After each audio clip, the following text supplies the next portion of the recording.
Hi, എല്ലാവർക്കും നമസ്കാരം. വായനാറ്റം കൊണ്ട് ബുദ്ധിമുട്ട് അനുഭവിക്കുന്ന ഒരുപാട് ആൾക്കാരുണ്ട്. പക്ഷെ ഒരുപാട് ആൾക്കാർ ഇതുകൊണ്ട് ബുദ്ധിമുട്ട് അനുഭവിക്കുന്നുണ്ടെങ്കിലും കുറച്ച് ആളുകൾ മാത്രമേ ഒ പിയിൽ വരാറുള്ളൂ. ഇതിനൊരു പരിഹാരം കിട്ടണം എന്ന് വിചാരിച്ച് വരുന്ന കുറച്ച് ആളുകളെ, ഒരു 10 ആളുകളെ എടുത്താൽ 1-2 ആൾക്കാർ ഇന്ന് വായനാറ്റം കൊണ്ട് ട്രീറ്റ്മെൻറ്റ് എടുക്കാൻ വരുന്ന ആൾക്കാരുണ്ട്. അപ്പോൾ അത്തരം ആളുകൾക്ക് വേണ്ടിയിട്ടുള്ളതാണ് ഈ ഒരു വീഡിയോ. കാരണം നമുക്കറിയാം, വായനാറ്റം കൊണ്ട് ബുദ്ധിമുട്ടുന്ന ആളുകൾക്ക് അറിയാം അതിൻ്റെ ഒരു പ്രശ്നങ്ങൾ. കാരണം ഒരു വാ തുറന്ന് സംസാരിക്കാൻ കഴിയില്ല, അല്ലെങ്കിൽ ഒരു വാ തുറന്ന് ചിരിക്കാൻ കഴിയില്ല, ആളുകളുടെ ഇടയിൽ കൂടാൻ കഴിയില്ല, ഒരു ഇൻ്റർവ്യൂ അറ്റൻഡ് ചെയ്യാൻ പോലും കഴിയില്ല. ആ ഒരു സാഹചര്യത്തിൽ ഒരുപാട് മെൻ്റലി അവർക്ക് പ്രശ്നങ്ങൾ വരാറുണ്ട്. അതുപോലെ തന്നെ ആകൊരു ഉള്ളിലേക്ക് വലിഞ്ഞ പോലത്തെ ഒരു അവസ്ഥ അത്തരം ആളുകളിൽ പേഴ്സണാലിറ്റിയിലൊക്കെ നമ്മൾ കണ്ടുവരുന്നുണ്ട്. ഇതൊരു സോഷ്യൽ പ്രോബ്ലമായിട്ടും ഇന്ന് കണ്ടുവരുന്നുണ്ട്. അപ്പം അത്തരം സാഹചര്യങ്ങളിൽ നമുക്കിതിനെ എഫക്റ്റീവായിട്ട് മാറ്റണം എന്നുണ്ടെങ്കിൽ നമ്മൾ എന്തുകൊണ്ടൊക്കെയാണ് ഈ ഒരു വായനാറ്റം വരുന്നത്, അതിനെങ്ങനെ എഫക്റ്റീവായിട്ട് കറക്റ്റ് ചെയ്യാം എന്നുള്ള കാര്യങ്ങളാണ്, അതിനെ സഹായിക്കുന്ന ഒരു 5 ടിപ്സാണ് ഇന്ന് നിങ്ങളുമായിട്ട് ഷെയർ ചെയ്യുന്നത്. ഞാൻ doctor Shahala CH, doctor Basil Somiya hospital, Pandikkad, Malappuram ജില്ല.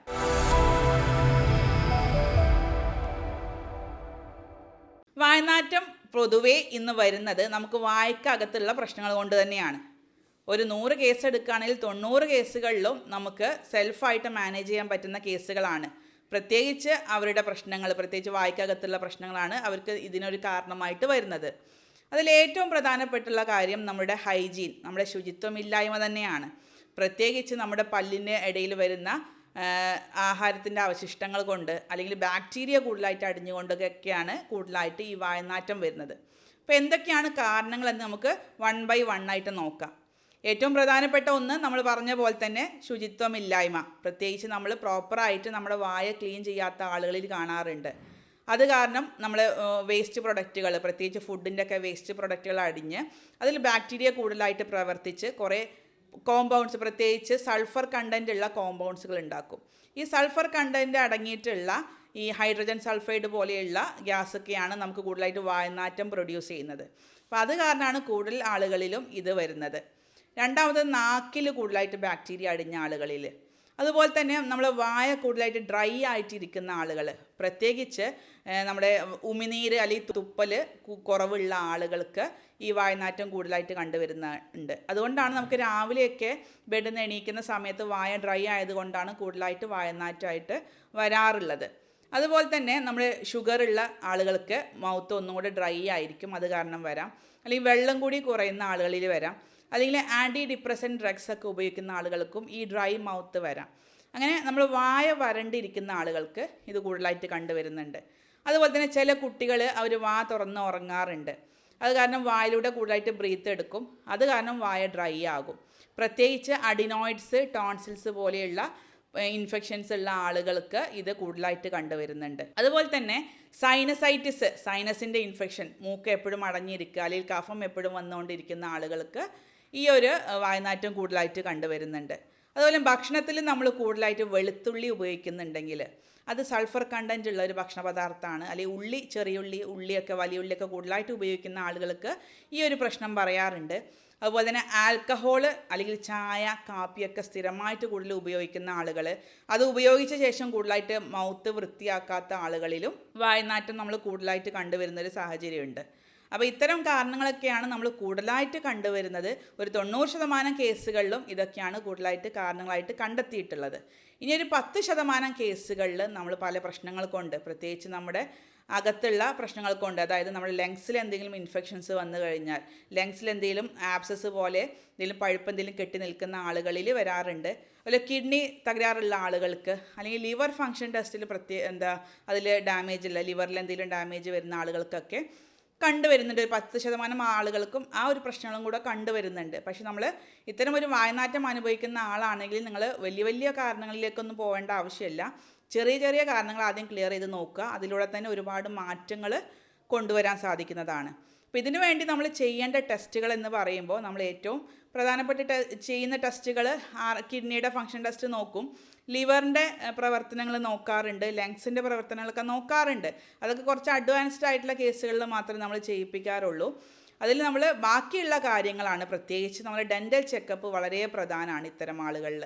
നമ്മൾ ചെയ്യേണ്ടത് കൃത്യമായിട്ട് നമ്മുടെ പല്ലുകൾ ക്ലീൻ ആണോ, പല്ലുകളിൽ എന്തെങ്കിലും പ്ലേക്സ് കെട്ടി കിടക്കുന്നുണ്ടോ എന്നൊക്കെ കൃത്യമായിട്ടൊരു ഡെൻ്റൽ ചെക്കപ്പ് നടത്തേണ്ടത് വളരെ അത്യാവശ്യമാണ്. അതുപോലെ പല്ല് ക്ലീൻ ചെയ്യുക, അതായത് പ്രത്യേകിച്ച് നമ്മൾ ടൂത്ത് ബ്രഷ് ഉപയോഗിച്ച് ഫ്ലൂറൈഡ് കണ്ടൻ്റ് ഉള്ള ടൂത്ത് പേസ്റ്റ് ഉപയോഗിച്ച് ദിവസവും 2 നേരമെങ്കിലും നമ്മുടെ വായ ക്ലീൻ ചെയ്യുക. അത് 2 മിനിറ്റ് നേരം എടുത്ത് വേണം ടൂത്ത് ബ്രഷ് കൊണ്ട് വായ ക്ലീൻ ചെയ്യാൻ. രാവിലെയും രാത്രിയും വായ ക്ലീൻ ചെയ്യാൻ ശ്രദ്ധിക്കുക. പിന്നെ അതുപോലെ തന്നെ നമുക്ക് മൗത്ത് വാഷ് ഉപയോഗിക്കുന്ന ആളുകളുണ്ട്, പക്ഷേ സ്ഥിരമായിട്ട് ഒരിക്കലും മൗത്ത് വാഷുകൾ ഉപയോഗിക്കരുത്. പക്ഷേ ചില മോണരോഗങ്ങളുള്ള ആളുകൾക്ക് നമ്മൾ മൗത്ത് വാഷ് നിർദ്ദേശിക്കാറുണ്ട്, അത്തരം ആളുകൾക്ക് ഉപയോഗിക്കാം. അല്ലാതെ സ്ഥിരമായിട്ട് മൗത്ത് വാഷുകൾ ഉപയോഗിക്കേണ്ട ആവശ്യമില്ല. അതുപോലെ തന്നെ നമുക്ക് പല്ലുകൾക്ക് ഇടയിൽ കുടുങ്ങിക്കിടക്കുന്ന ഭക്ഷണാവശിഷ്ടങ്ങളൊക്കെ കളയാൻ വേണ്ടിയിട്ട് ഫ്ലോസ് യൂസ് ചെയ്യാം, ഫ്ലോസ് ചെയ്യാം. ആ ഫ്ലോസ് ചെയ്യുമ്പോൾ നൂല് ഉപയോഗിച്ചിട്ടാണ് നമ്മൾ ചെയ്യുന്നത്. പല ആളുകളും പണ്ടത്തെ ആൾക്കാരൊക്കെ ഒരു ഇത് കമ്പി വെച്ചിട്ട് അല്ലെങ്കിൽ ഒരു ഈർക്കിളി വെച്ചിട്ടൊക്കെ ക്ലീൻ ആക്കുന്നതാണ്. അതൊരിക്കലും ചെയ്യരുത്, കാരണം നമ്മുടെ പല്ലിൻ്റെ ഇടയിലൊക്കെ ഗ്യാപ്പ് കൂടി വരികയും അതുമായി ബന്ധപ്പെട്ടുള്ള ബുദ്ധിമുട്ടുകൾ ഉണ്ടാവുകയും ചെയ്യും. അപ്പോൾ ഫ്ലോസ് ഉപയോഗിച്ച്, ഒരു നൂല് പോലെയുള്ള ഫ്ലോസ് ഉപയോഗിച്ച് നമുക്ക് മാർക്കറ്റിലൊക്കെ വാങ്ങിക്കാൻ കിട്ടും. പല്ലിനിടയിലുള്ള അവശിഷ്ടങ്ങളൊക്കെ കളയാനും കൂടെ ശ്രദ്ധിക്കുക. അതുപോലെ തന്നെ നമ്മൾ ശ്രദ്ധിക്കേണ്ടത് നമ്മുടെ നാവ് ക്ലീൻ ചെയ്യാൻ ശ്രദ്ധിക്കുക. അത് ടങ് ക്ലീനർ വെച്ചിട്ട്, സോഫ്റ്റ് ആയിട്ടുള്ള ടങ് ക്ലീനർ വെച്ചിട്ട് നാവ് ഡെയിലി ക്ലീൻ ചെയ്യുക. അവിടെ കെട്ടിക്കിടക്കുന്ന ബാക്ടീരിയ ഒക്കെ കളയാനും നാവ് ക്ലീൻ ആയിട്ട് ഇരിക്കാനും അത് വളരെയധികം സഹായിക്കുന്നുണ്ട്. അതുപോലെ തന്നെ ഷുഗറുള്ള ആളുകളാണെങ്കിൽ ഷുഗർ കൺട്രോൾ ചെയ്യാനും കൂടെ പ്രത്യേകം ശ്രദ്ധിക്കുക. കാരണം നമുക്ക് വായ എപ്പോഴും വരണ്ടിരിക്കും, അത് കാരണം വായനാറ്റം വരും. അതുപോലെ തന്നെ ഉമിനീരിൻ്റെ അളവ് കുറവുള്ള ആൾക്കാർ അല്ലെങ്കിൽ തുപ്പൽ കുറവുള്ള ആൾക്കാരാണെങ്കിൽ വെള്ളം നല്ലപോലെ കുടിക്കാൻ ശ്രദ്ധിക്കുക. അതുപോലെ തന്നെ നമ്മൾ ചെയ്യേണ്ടത് ചായ, കാപ്പി ഒക്കെ കൂടുതലായിട്ട് കുടിക്കുന്ന ശീലമുള്ള ആളുകളാണെങ്കിൽ അത് ഉപയോഗിച്ച ശേഷം വായ നല്ലപോലെ ക്ലീൻ ചെയ്യുക. അല്ലെങ്കിൽ ആൽക്കഹോള് പൂർണ്ണമായിട്ടും ഒഴിവാക്കുക. ഇനി ആൽക്കഹോൾ വല്ലപ്പോഴും ഉപയോഗിക്കുന്ന ആളുകളൊക്കെ ആണെങ്കിൽ അത് ഉപയോഗിച്ച ശേഷം നമ്മൾ ടൂത്ത് ബ്രഷ് ഉപയോഗിച്ച് വായ ക്ലീൻ ചെയ്യാൻ ശ്രദ്ധിക്കുക. ചായ, കാപ്പിക്ക് പകരം നമുക്ക് ഉപയോഗിക്കാവുന്ന ഒന്നാണ് ഗ്രീൻ ടീ ഉപയോഗിക്കാം. അതുപോലെ തന്നെ നമുക്ക് ഫ്രൂട്ട്സും വെജിറ്റബിൾസൊക്കെ ധാരാളം കഴിക്കുക. പ്രത്യേകിച്ച് പേരക്ക, ആപ്പിൾ പോലെയുള്ള വിറ്റാമിൻ കണ്ടൻ്റ് ഉള്ള ആൻറ്റി ബാക്ടീരിയൽ പ്രോപ്പർട്ടി ഉള്ള ഫ്രൂട്ട്സുകളും വെജിറ്റബിൾസും വിറ്റാമിൻ സി കണ്ടൻ്റ് ഉള്ള ഫ്രൂട്ട്സുകൾ കൂടുതലായിട്ട് ഇത്തരം ആളുകൾ ഉപയോഗിക്കാനും കൂടെ ശ്രദ്ധിക്കുക. ചില മാർക്കറ്റിലൊക്കെ നമുക്ക് കിട്ടുന്നുണ്ട്, നമ്മൾ ഷുഗർ കണ്ടൻറ്റ് ഇല്ലാത്ത ചൂയിങ്കം കിട്ടും.